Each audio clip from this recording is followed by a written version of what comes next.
Thanks for tuning in to a C&CProjectFactory production. Please hit that subscribe button and alert bell. Let's get things done. Laserbeak, prepare for flight. Transformers. I watched the TV show as a kid in the 80s. Of course I wanted all the toys. Finally, after 35 years, I acquired 3 out of 4 of my favorite ones you see before you. Soundwave, Ravage, and Laserbeak. After inspecting and playing with these for longer than I care to admit, I wondered how difficult it would be to remake them. Actual cassette and cassette player size. And of course, all metal, not just plastic and some random die-cast pieces.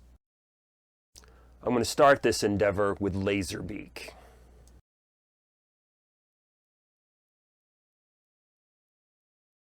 Let's see, how do I get this thing to transform? Ah, there it is.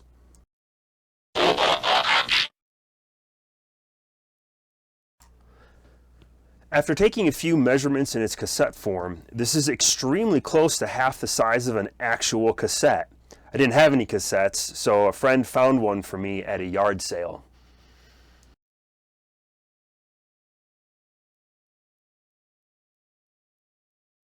Alright, let's take this thing apart. We're going to speed this up just a little bit.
Now that it's completely disassembled, we can take detailed measurements to create the drawings.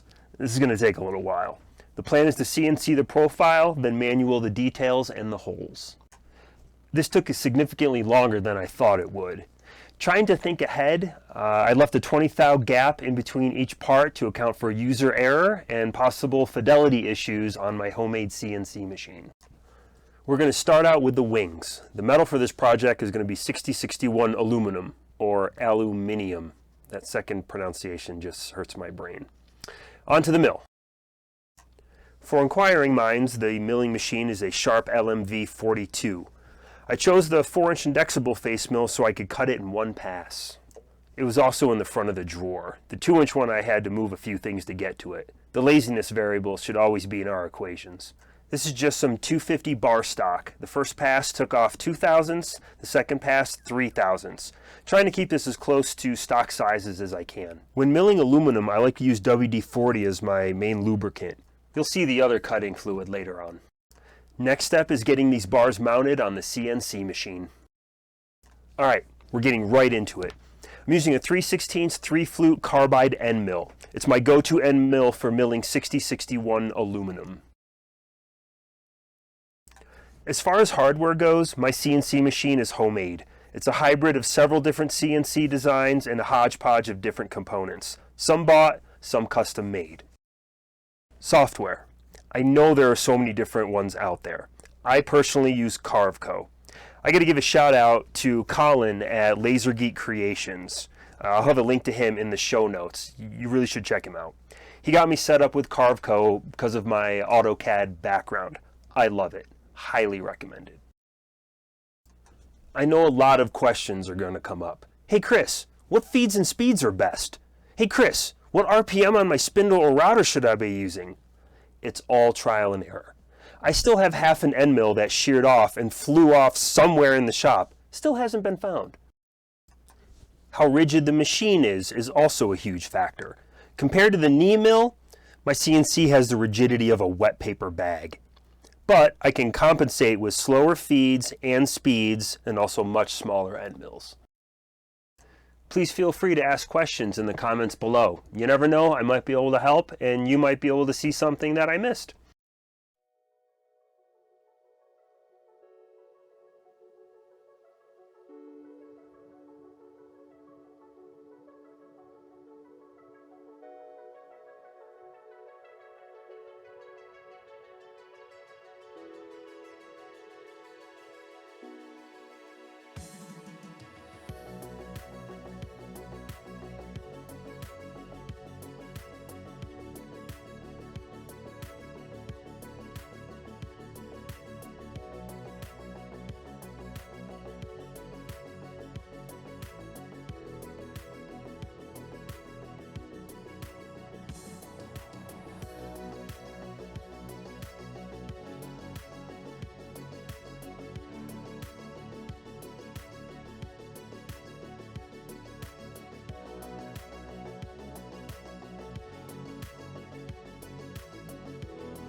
The holes are being drilled for the screws to allow the wing to pivot back and forth. Center drill, drill, countersink. Rinse and repeat. The lubrication I like to use drilling and tapping aluminum is Relton A9 cutting fluid, the green liquid stuff. I think it works really well. What do you all use on aluminum? The screws I'm planning on using for this project are all going to be 440 threads. I'm thinking I'm going to have to use some thread lockers so when I pivot the wings, it doesn't either loosen too much or tighten too much. Here's a closer look at the original plastic wings. The slightly raised portion on the back of the wings actually serves two different functions.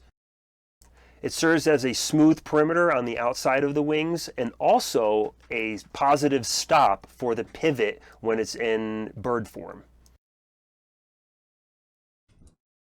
Next video, the feet. Way more involved than the wings were. Looks like there's going to be significantly more manual machining involved. Drills, countersink, radius end mills. Let's see how it turns out. I really appreciate you watching. Please hit that subscribe button. It honestly does keep me very, very motivated. If you have any questions, things I might have missed, stuff you might want to see, say so in the comments below. I am not an expert. I just want to increase my skills, make some cool stuff, and enjoy the journey with all of you. Now go get things done.